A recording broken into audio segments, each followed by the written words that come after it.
আমি বিশেষ করে এখন আমার কাজ হলো আমার যুবকদেরকে নিয়ে। কাদেরকে নিয়ে? আমার যুবকদেরকে নিয়ে আমার কাজ। তার কারণ হলো আমি চোখ মেলেই দেখতে পাই সকাল থেকে বিকেল পর্যন্ত আমার যুবক আজকে পথভ্রষ্ট হয়ে গেছে, ধ্বংসস্তূপে পরিণত হয়ে গেছে।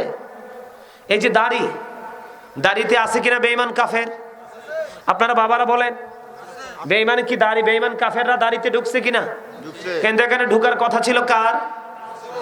রাসূলকে। তুমি রাসূলকে ভালোবাসতে হবে। কি করতে হবে? আমার আলোচনা তোমরা মন দিয়ে না শুনলে ভাই কিছু বুঝবে না। অত্যন্ত গুরুত্ব সহকারে অ্যাটেনটিভলি তোমরা আমার আলোচনাটা শোনো। আমার আজকে আলোচনার যে শিরোনাম, আমার আজকের যে আলোচনার যে হেডলাইন, আমি হেডলাইনটা কি দিয়েছি তোমরা খেয়াল করো নাই? ইয়া আইয়ুহাল্লাযীনা আমানু কু আনফুসাকুম ওয়া আহলিকুম নারা। আল্লাহ রাব্বুল আলামিন বলেছেন, O believers, save yourself and your families from the fire. আল্লাহ ঈমানদারদেরকে ডাক দিয়েছেন। আল্লাহ ঈমানদারদেরকে ডেকে বলেছেন, তুমি জাহান্নাম থেকে বাঁচো এবং তোমার পরিবারকেও বাঁচাও। এখন আপনি যদি অসুস্থ হন, ডাক্তার লাগবে। আপনি যদি বাড়ি অবকাঠামো নির্মাণ করেন, তাহলে আপনার জন্য ইঞ্জিনিয়ার লাগবে। আপনি আপনার সন্তানকে যদি এডুকেটেড পারসন হিসাবে প্রিপেয়ার করতে চান, তাহলে আপনার একজন এতার চেয়ে বিগ পারসন লাগবে, টিচার, যিনি টিচিং প্রফেশনে একদম অ্যাক্টিভ, দক্ষ, যাকে ইংলিশে বলা হয় এক্সপেরিয়েন্স টিচার। কথা বলেন না কেন? অভিজ্ঞ চার দরকার হবে কি হবে না? কথা বলেন, হবে কি হবে না? আপনি এই যে মাঠে যখন আপনি ফসল বুনবেন, তখন কিন্তু এটাকে ফসলের উপযোগী করতে হয়। অন্যথায় কিন্তু ফসল বুনতে পারবেন, কিন্তু এখান থেকে আপনি বেনিফিশিয়ারি হতে পারবেন না। পারবেন না। আজকের এই জান্নাতের বাগান এই ময়ূরাবাসীর জন্য কত বড় নিয়ামত। এটা আপনি যেদিন মরবেন, মরার পরে যদি আপনার আওলাদ এরকম বাগান সাজায়, সেদিন বুঝতে পারবেন। যদি মুমিন হন, আগেই বুঝতে পারবেন। আজকে এই ময়ূরা গ্রামের সকল কবরবাসী আনন্দিত, কারণ আজকে এই গ্রামের মধ্যে শুধু আলেমদের পদচারণা হচ্ছে। কোন গ্রামে যদি হক্কানি আলেমের পায়ের ধুলি লাগে, এই গ্রামের প্রত্যেকটা কবরবাসীর কবর আযাব আল্লাহ খুশি হয়ে 40 দিন বন্ধ করে দেয়। আলেমদের মর্যাদা কত জানেন? তুমি যদি তোমার জীবনে যতগুলো মানুষ আছে, মেম্বার, চেয়ারম্যান, এসপি, ডিসি, মন্ত্রী, মিনিস্টার, প্রাইম মিনিস্টার, যাই হোক না কেন, তুমি সবাইকে ভালোবাসো, আমার কোনো আপত্তি নেই। কিন্তু তুমি তার মধ্যখান থেকে একজনকে ভালোবাসবে, একজনকে সিলেক্ট করবে, সেটা হলো আলেম, হক্কানি আলেম হতে হবে। সব আলেম কিন্তু হক্কানি নয়। কিছু কিছু আলেম দিয়ে জাহান্নাম উদ্বোধন হবে, কিছু কিছু আলেম দিয়ে জান্নাত উদ্বোধন হবে। তবে জান্নাত উদ্বোধন হবে যে আলেম দিয়ে, সে আলেমের সংখ্যা হবে খুবই কম। সবই কি হবে? সেই আলেমটার সাথে যদি তুমি যুক্ত হতে পারো, আল্লাহ রাব্বুল আলামিন বলে দিয়েছেন, join with my dear people, come to my paradise. আল্লাহ বলেছেন, join with my dear people, আমার প্রিয় লোকেদের সাথে যুক্ত হও, কাম টু মাই প্যারাডাইস, আমার জান্নাতে চলে আসো। আল্লাহ বলেছে কোরআনে, ফাদখুলি ফি ইবাদি ওয়াদখুলি জান্নাতি। জোরে জোরে বলেন না সুবহানাল্লাহ। কারণ কি জানেন? ওই যে বললাম, ডাক্তার হতে হলে আপনাকে ডাক্তার থেকে ইনস্ট্রাকশন নিতে হবে, টিচার হতে হলে আপনাকে টিচার থেকে টিচিং নিতে হবে। ঠিক তেমনি ভাবে কেন আলেমদের এত দাম? কেন আলেমদের দাম? এই কারণে। পিছনে কেন বিদায় নিতে আসছে?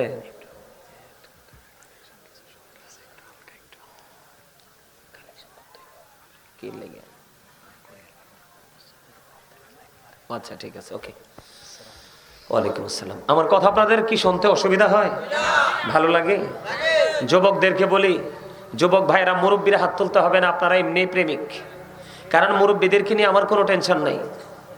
তারা ওই দিন দেখলাম রাত্র ফজরের নামাজ শেষ করে আসতেছি, বুঝছেন? আরে সরি, আমরা আসতেছি, এর মধ্যে রাস্তায় ফজর আজান দিচ্ছি, একেবারে স্লিম লাঠি বট দিয়ে কোন শীত, রাস্তা দেখা যায় না, সোজা হাইয়া আলাস সালাহ শোনার পরে মসজিদের দিকে দৌড়াচ্ছে। আর আমার যুবক ভাইয়েরা, তোমাদের এখন জাম্পারও লাগবে না, জ্যাকেটও লাগবে না, শীতের কাপড়ও লাগবে না, কারণ তোমরা তাগড়া জুয়ান। শীত তোমাদের কাছে আসতে হয়, কিন্তু তোমরা ঘুমিয়ে আছো, তাহলে টেনশন তো তোমাদেরকে নিয়েই করতে হয়। কথা বলেন ঠিক না? ঠিক। আল্লাহ কি বলতেছে? আমার দিকে দেখান। আল্লাহ কি বলতেছে? আল্লাহ বলতেছে, আমার প্রিয় লোকেদের সাথে যুক্ত হও আর আমার জান্নাতে। প্রিয় লোকের মধ্যে সাদিকিনের ব্যাখ্যায় শাইখ ইসমাইল হাক্কি রাদিয়াল্লাহু তাআলা আনহু দুটো সম্প্রদায়কে একত্রিত করেছেন। একটা হলো আল্লাহর ওলিদের একটা ক্যাটাগরি, আরেকটা হলো হক্কানি আলেমদের একটা ক্যাটাগরি। কারণ আমরা যদিও এই বাংলাদেশে রাজত্ব করতেছি, আদতে কিন্তু আমরাই বাংলার মালিক নই। RSBHCS খতিয়ান খুঁজে দেখেন, এই বাংলার ভূখণ্ডের মালিক হলো আল্লাহর ওলিরা। ওমা, তারা যদি যুদ্ধ না করতো আমরা কি আজকে ইসলাম প্রচার করতে পারতাম? আজকে দেখেন না ভারত আমাদের বিরুদ্ধে কিভাবে চতুর্দিক দিয়ে ষড়যন্ত্র করছে। গৌর গোবিন্দ কি সেই জমানায় করে নাই? কথা বলেন না কেন? হিন্দুস্তানের জমিনে কি রাজা পৃথিরাজ কি খাজা গরিবে নামাজকে ধ্বংস করার চেষ্টা করে নাই? করেছে, কিন্তু কেউ কি দমে ছিল? আমার দিকে তাকান, আমি আলোচনাটা করতে চাই আপনাদের সামনে। আপনারা আমাকে কিছু সময়ের জন্য আপনাদের টিচার মনে করবেন। কি মনে করবেন? টিচার। তাহলে আজকে হেদায়েত নিয়ে যেতে পারবেন।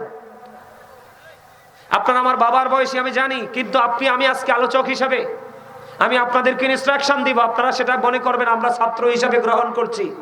আপনি যখন নিজেকে ছাত্র মনে করবেন তখনই আপনি অহংকার মুক্ত হয়ে যাবেন। যেটা বলবো সেটা আপনার ব্রেইনে কাউন্টিং করতে পারবেন। অন্যথায় যদি আপনি বলেন যে I am very successful person, আমার তো সবই আছে, ওনার কথা শুনতে হবে কেন? আপনার এই কালো শেষ ও কালো শেষ। কারণ আল্লাহ রাব্বুল আলামিন বলেছেন আল্লাহ ক্রিয়েটেড দ্য মাইন্ড। আল্লাহ আমাদেরকে আল্লাহর মন মতো করে সৃষ্টি করেছে। আল্লাহ বলেছেন আমি তোমাদেরকে মন মতো করে সৃষ্টি করে আমি তোমাদের জন্য একটা মন মতো রাস্তাটা কি? আল্লাহ বলেছেন ইন্নাদ দীনা ইনদাল্লাহিল ইসলাম। আল্লাহ বলেছেন Islam is not only a religion but also complete code of life. ইসলামটা আপনাকে আমাকে দিয়ে দিয়েছে আল্লাহ রাব্বুল আলামিন, এটা আল্লাহর মনোনীত রাস্তা। আল্লাহ বলে সেটার মধ্যে ঢুকো, ঢুকলেই কিন্তু তোমরা পরিপূর্ণ জীবন খুঁজে পাবে। সুবহানাল্লাহ বলেন না? কিন্তু এই ইসলামটাকে বুঝতে হলে আপনি যিনি ল, ওনার কাছে আমাদেরকে যেতে হবে, ঠিক কিনা বলেন? আল্লাহ এমনিতেই বলে দিয়েছেন Allah is all in all, follow his law and light for eternal success. আল্লাহ বলেছেন আমি তোমাদের জন্য দুটো অপশন দিয়েছি। কয়টা?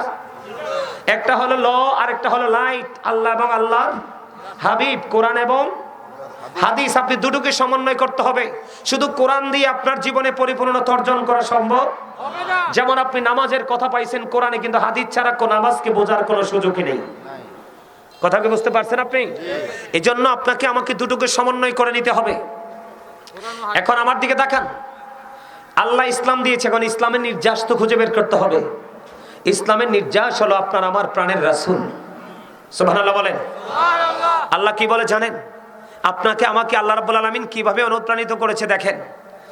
আল্লাহ বলেছেন সে বলুন ইফ ইউ ডু লাভ আল্লাহ, যদি তোমরা আল্লাহকে ভালোবেসে থাকো, ফলো মি মুহাম্মদ সাল্লাল্লাহু আলাইহি ওয়াসাল্লাম, মুহাম্মদ সাল্লাল্লাহু আলাইহি সাল্লামের অনুগত হয়ে যাও।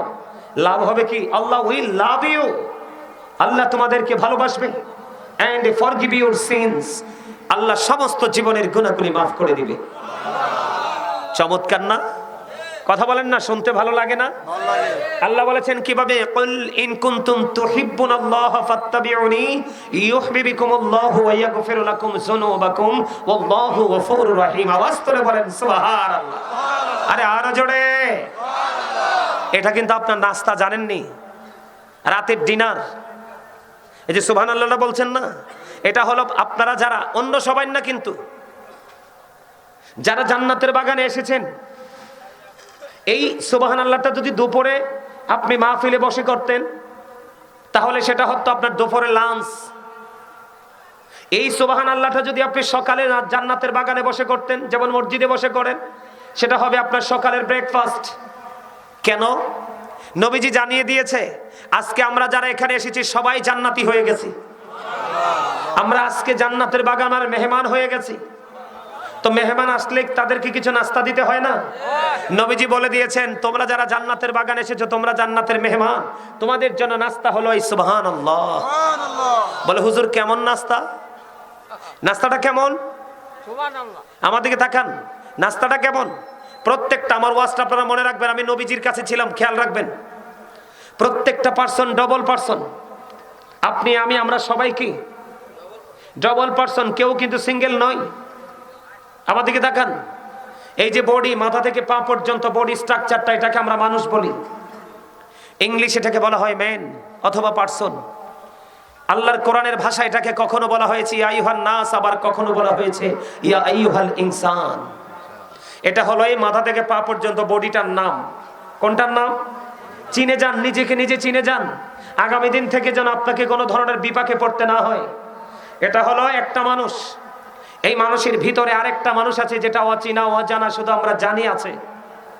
সেটাকে আল্লাহর কোরআনের ভাষায় বলা হয় রূহ, ইংলিশে এটাকে বলা হয় সোল, বাংলাতে এটাকে বলা হয় আত্মা। আল্লাহ বলেছেন say the soul is the warder of my Lord. আল্লাহ বলেছেন কুলির রূহু মিন আমরি রাব্বি, first tense, present tense, future tense, অতীত, বর্তমান, ভবিষ্যৎ। আল্লাহ রাব্বুল আলামিন বলেছেন এই যে আত্মাটা, এটার কিন্তু কোনো ক্ষয় নেই, এটার কিন্তু কোনো মরণ নেই, এটার কিন্তু কোনো বিনাশ নেই। এটা শুধু স্থান পরিবর্তন করে। কি করে? স্থান পরিবর্তন করে। একদিন ছিল রুহের জায়গা, রুহের জগতে, আজকে আপনার বডিতে, আরেকদিন কিন্তু আপনার আমার বডি ছেড়ে চলে যাবে ওপারে। এই পৃথিবীতে চলার সময় বাঁচার জন্য আপনার দেহের খাবার লাগে। কি লাগে? খেয়াল করেন, কিসের খাবার লাগে? দেহের খাবার লাগে। বুট বলেন, বাদাম বলেন, চানাচুর বলেন, চা বলেন, বিস্কিট বলেন, ভাত, কুরমা, ফলাও, এগুলো সব বডির খাবার। এটা দুনিয়াতেই সীমাবদ্ধ, আর এটা কিন্তু দুনিয়াতেই শেষ। আর রুহুটার খেলা শুরু হবে কবরে যাওয়ার পরে, বর্জবিক জীবনের শুরুতে। ওখানে রুহের আবার খাবার লাগবে। এই পৃথিবীর খাবার দিয়ে যেমন আপনি আপনার দেহটাকে স্ট্রং রেখেছেন, ঠিক কাল হাসরের ময়দানে আপনি রুহানি খোরাক দিয়ে রুহুটাকে স্ট্রং রাখতে পারবেন। সুবহানাল্লাহ বলেন না কেন? কারণ আপনার আমার উপরে যত ফায়সালা হবে, প্রত্যেকটা ফায়সালা হবে আপনার রুহানি আমলের উপরে। তো এই জন্য বললাম, বাহিরে পৃথিবীর যেই কোনো জায়গায় আপনি যেটা খান এটা হলো দেহের খাবার, আর এখানে যেটা খাচ্ছেন এটা হলো রুহের খাবার। আর এটার আপনি মজা পাবেন উপরে যাওয়ার পরে। সুবহানাল্লাহ বলেন, আর জোরে বলেন। আল্লাহ কি বলেছেন? তোমরা আমাকে পেতে চাইলে কোথায় যাও? মদিনায় যাও। আল্লাহকে পাওয়ার স্টেশন কোথায়? মদিনায়। মদিনা ওয়ালাকে যদি তুমি রাজি করতে পারো তাহলে আল্লাহ অটো রাজি হয়ে যাবে। আল্লাহ বলেছেন আল্লাহ উইল ফরগিভ ইউ, আল্লাহ সমস্ত জীবনের গুনাহগুলি মাফ করে দিবে। এর চেয়ে বড় নিয়ামত আর আসেনি। এখন আসেন স্টেপ বাই স্টেপ, ধারাবাহিকভাবে আমি আসছি আপনার কাছে। আপনাকে কি করতে হবে? আল্লাহকে রাজি করতে হবে। তো আল্লাহকে রাজি করতে হলে আল্লাহ বলেছে কোথায় যেতে হবে? মদিনা ওয়ালার কাছে যেতে হবে। এখন আপনি তো মদিনা ওয়ালাকে কি করেন নাই? দেখেন না। আপনি কি করেন নাই? মদিনা ওয়ালাকে চেনেন নাই। কি করেন নাই? আমি একটা হাদিস শরীফ আপনাদেরকে দেখে আমি এটাকে দেখে বলতে হবে না, আপনাদেরকে অ্যাক্টিভ করার জন্য আমি হাদিস শরীফটা বলছি, আপনারা একটু খেয়াল করবেন। বুখারী এবং মুসলিম শরীফের মধ্যে আসছে।